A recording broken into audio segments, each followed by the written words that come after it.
Today I would like to present you something that is really remarkable.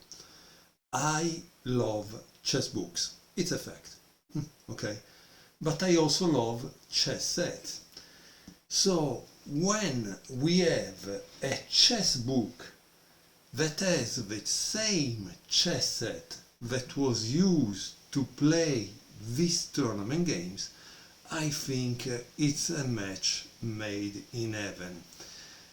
So yes, these chess pieces that you see are the same that the champions of that tournament, Cambridge Springs 1904, were using in those games.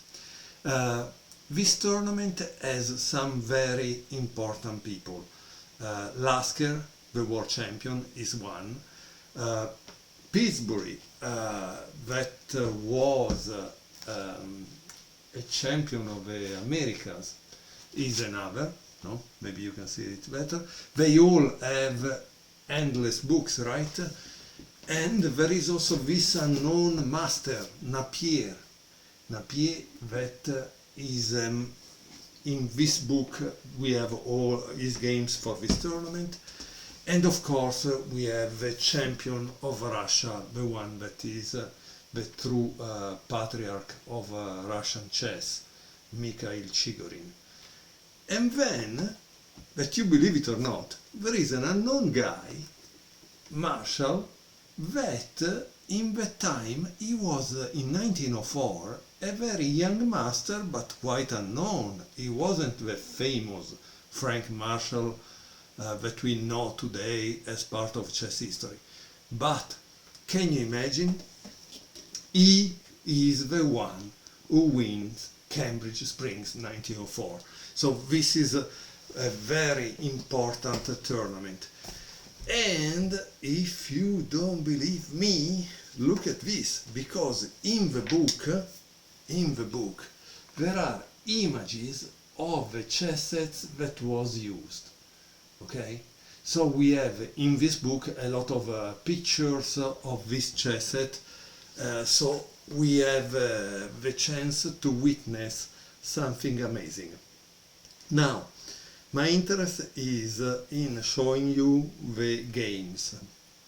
Maybe I will not show all the games because you can buy the book, that's the fact. But I would love to replay these games on this chess set for you guys that maybe you don't have the chance to find it, buy it, and so on, okay? The book is something that you should have because it's a beautiful hardcover book and is something that stays in a chess, in one own chess library, and is great. So here begin with round one results. Let's start to watch Pillsbury against Fox. Now, Pillsbury is a very strong player that is very, very combinative in his games. I like them very much, and honestly I was showing them to my students when I was teaching chess because it was beautiful to watch them. So let's begin with Pillsbury Fox, Queen's Gambit decline. Here it says Fox defends well enough in the opening against the Pillsbury attack, but later misses several opportunities to hold the balance. Pillsbury, though by now a very ill man, and this is the problem of many of these masters of the 1900, 1800, obviously maybe the hygienic conditions were not so good and these guys were getting infections that today would have been solved by a round of antibiotics, but in the time there were no antibiotics, and so unfortunately many of them died very young because of ills that maybe they would have been preventable or treated today. Okay. In any case, in this game in 1904 we are still able to see his kind of very incisive style which scored the point. So Pillsbury starts with d4, d5, c4, e6, bishop, sorry, knight c3, knight f6, bishop g5, and bishop e7, e3, castle. Now you must be careful with this because it's kind of dangerous if you do. But I also saw it in some other pieces that they made. This part is called the finials, the part of the cross over the king, like this, and in fact are a little dangerous, or you can use them to blind the opponent. From that point, obviously you play blindfold chess. Knight f3, knight bd7, bishop d3. And generally when they do bishop d3 you play this, but in this game it was played b6. Very interesting, because practically at this point you play this and you have made him lose one tempo once, and two is the fact that at that point is not attacking here, so that's generally the reason. But b6 is played probably because he wants to develop on this diagonal. C takes d5, e takes d5, and knight e5. This is called the Pillsbury attack. Obviously black continues with a simple moves, because here you have a hole, right? You see, this is the problem. When you move a pawn you create a lot of holes, and so the holes you need to control them, right? So black played bishop b7. Okay. Of course, however, here in the book they say black should not let the e5 knight to be there, and they should have exchanged it at once. Honestly, I'm not interested very much in opening comments, because often they are just computer made, and so, you know, it's all relative. But now there is a thing that you can see in the next move by white. White plays f4. Now f4, yes, shows that the comment was right to take knight takes e5. Why? Because now this outpost is clearly in white control, so you cannot do anything.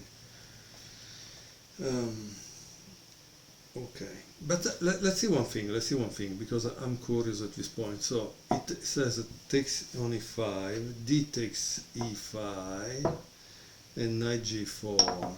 Okay, he doesn't want to exchange, he says, so he plays this, and then there is this.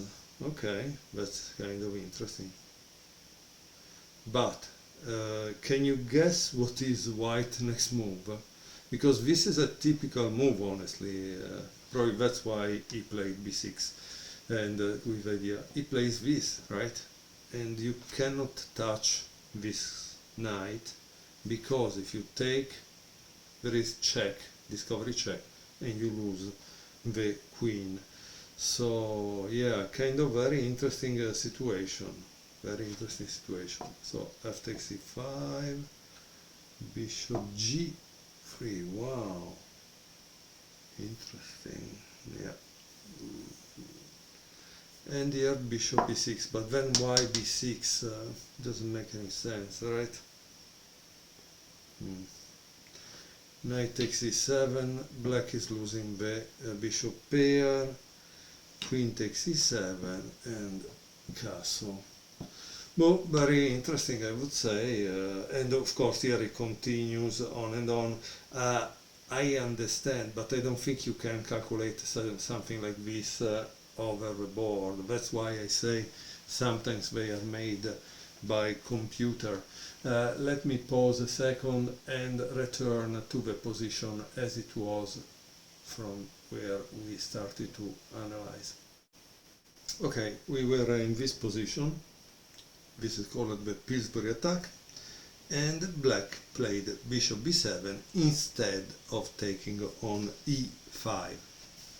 Obviously white played immediately f4 to be sure that he would reinforce e5, and here black continue with knight e4, bishop takes e7, queen take e7, bishop takes e4, and d takes e4.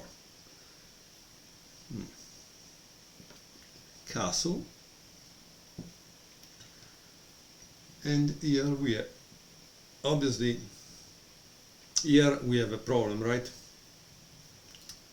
Black wants to keep this, but how do you keep it? How do you support it when maybe you want to use this for something a little more important than just defending a pawn? So black played f5. Again, I think this e5 is huge as a problem in black's territory. And in fact, here it says that it was better for black to play this. But once more, you know, it gives a line that goes, this is move 13, the line given in the book is up to move 27. I'm sorry, move 27 to me is a computer line generated because nobody makes 20 moves or 15 moves of analysis. How do you know, right? I mean, let's see it for a second just for fun. This, then he attack this, rook f4 again, c takes d4, e takes d4, hopla, f6, yes, this makes sense, but queen b3, king h8, d5, f takes e5, rook takes e4. I mean, we are at move 19. Do you think you really see this in a game? I don't think so. Queen c5, king h1, rook a d8, rook takes e5, queen d4, rook e7, bishop takes d5, knight takes d5, rook takes d5, rook takes a7. I mean, and here it continues on and on. I'm sorry, this analysis, in my opinion, is too long. While it would make sense if they would tell me, oh look, we took it from another game that was played in 1903, 1905, then it makes sense. So while I show you this game, sometimes I also make comments that are relative to reviewing a book, okay? I still like the book because it gives me this chance to use this wonderful chess set, and I love it. But again, this comment for me is a little too long, okay? Okay, this was the position we left to analyze knight takes e5. Notice that every time I return from the position from scratch, from move 1. And you say, why do you do that? Because I'm also trying to memorize the game, because that will help me in remembering the opening theory, for example, the ideas about the moves. So the movement of your hands sometimes help you to connect to a kind of synesthetic memory. So let's move again and see after f5 what do you think white played. I'm telling you that because there is a diagram, and this is a thing that happens every time you play f5, because you are creating a lot of weaknesses. So queen b3 is the next move by white. Now you must know, and this is this is a comment that I like, okay? What I like of this comment is the following, that there is a quotation to a game that Pillsbury played in 1898. This is 1904, so 6 moves earlier. Instead, Pillsbury played g4. Okay. Now it's not said that g4 is a good move, but here, if you are interested, you will be able to see that game up to move 22, I think. Okay, now let's continue with the game. Obviously, the move you play is king h8, rook a c1, trying to exploit the open semi-file, because this is unprotected after all, and this will move at a certain point. Knight f6, rook f d1. So here we see that the plan by white is not to attack the king side, but is center and the queen side. Okay. Rook a c8. This is considered a dubious move.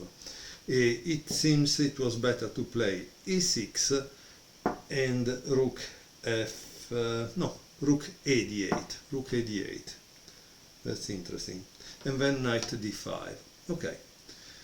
Again, probably computer analysis. Okay.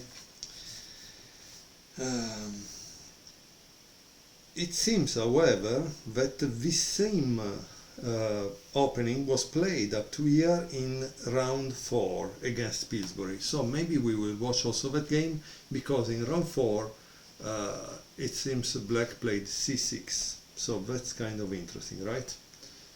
Okay, rook a c8, knight b5. Now this is given an exclamation point, but I don't understand really why, because it's an attack on everything, right? So when they give you an exclamation point, they should also try to explain you why there is an exclamation point, why this move is good. Bishop d5, queen a4, and obviously a5. But it seems also in this case black should have played a6. Again, this is a typical computer move, because I don't think a human being thinks of this kind of things. And after queen takes, there is rook a8, which is a very good thing, because behind there is that, right? So it's a problem for white. Yet you can continue with rook takes c7, queen b4, knight s7, queen takes b4. Okay, honestly, again, this is a human move. This is clearly a computer move to me. a5, knight a7. Probably here was better this, it seems. Okay, knight a7. Rook a8, knight a c6, queen e6, b3, and knight e8 to defend the pawn c7, right? Queen b5, knight d6, very good, again, defending, attacking. And queen e2. Wow. Now that move is kind of interesting, because it gives us a signal that something is changing, no? It could be that now white is thinking to attack on the king side. So what is going on here? Maybe here we have what we could learn from some of Capablanca's games, where he shows us the two weaknesses. This is a weakness, okay? And now you have fixed the weakness, okay?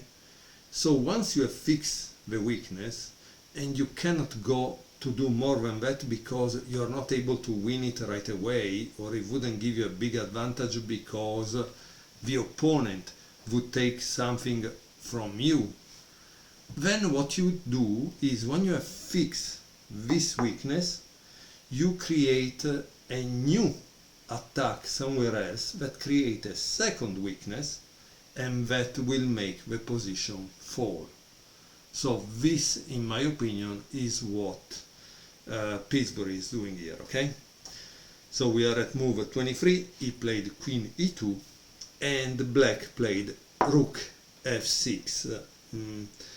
Now, the problem is that since you have this weakness, but you have a rook here, it's possible that it was better to attack, to counter-attack, to eliminate the fourth weakness, instead of letting create a second weakness, okay?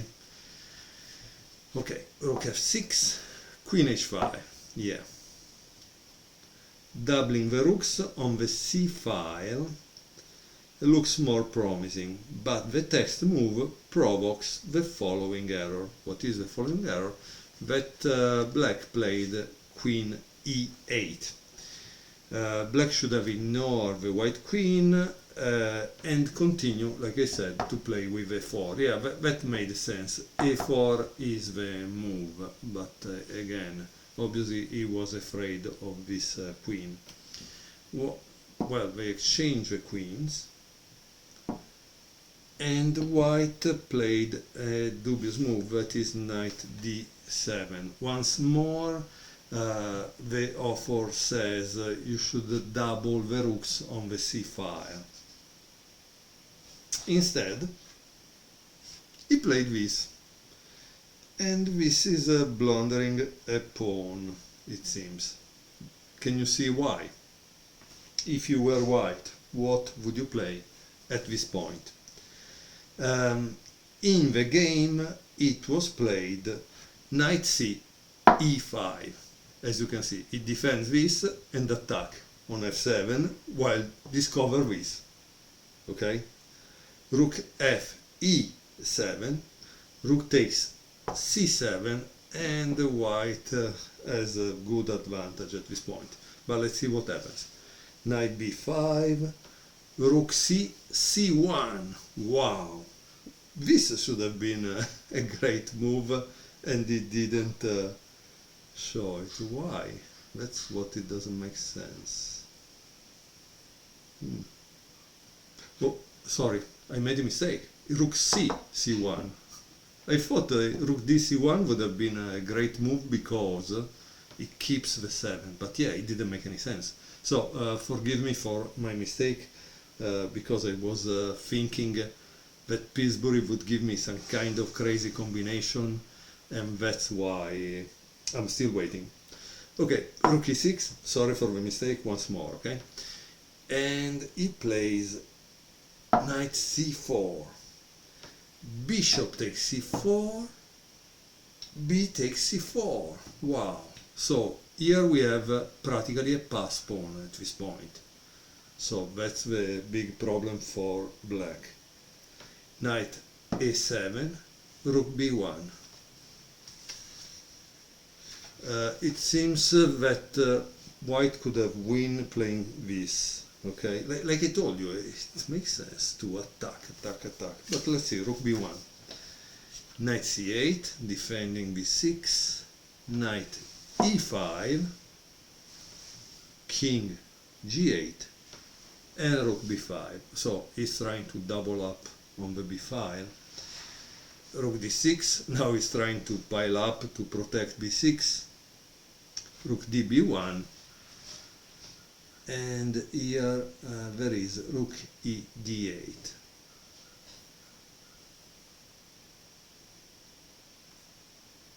c5, b takes c5, rook takes c5, a4, and rook b7.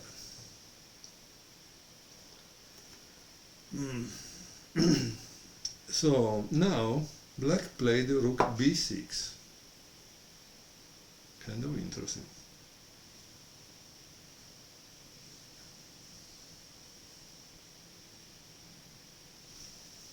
Yeah, that's a big mistake. And so I don't understand why rook b6 loses a piece. So why didn't put an interrogative point saying that it was a blunder? That's the part I don't understand. So if you are white, what would you do at this point? Obviously, white played this check, exchanging the knight that was defending this, and now which one of the two do you get? And that's a kind of problem, right? That's a kind of problem. So he played rook takes e8, tack. And it seems white is really doing well. Let's see, rook c1, king f2, rook c2, king e1, e1, yes. And this takes the square away. So why is this square important? Because this is 1, 2, 3, 4. So that's the problem, right? You can take this, who cares? But this is going to promote. Because also there is a problem that you cannot leave the back rank, otherwise you can get checkmate. So clearly black is having a really big problem, okay? So let's see what happened in the game. Just curious at this point, because I think the game is over practically. h6, d5, okay, yeah, the game is over. Rook takes a2, d6, rook a1, king d2, rook a2, king c3. So and here obviously black resign, because there is not much that he can do. He cannot continue to give check, and so what does he do to stop this pawn that is just 2 square from promotion? Beautiful game by Pillsbury. However, I mean, that move really lost a rook, so lost the rook and gave white the final decisive advantage. Let's continue with the next game, which is Schlechter and Showalter. Interesting Schlechter against Showalter, because Showalter was a good player, good American player. Schlechter also has some biographies made upon him. Once more, this book, Cambridge Springs 1904, and this is the chess set that was used in that time. I hope you will enjoy the games and videos.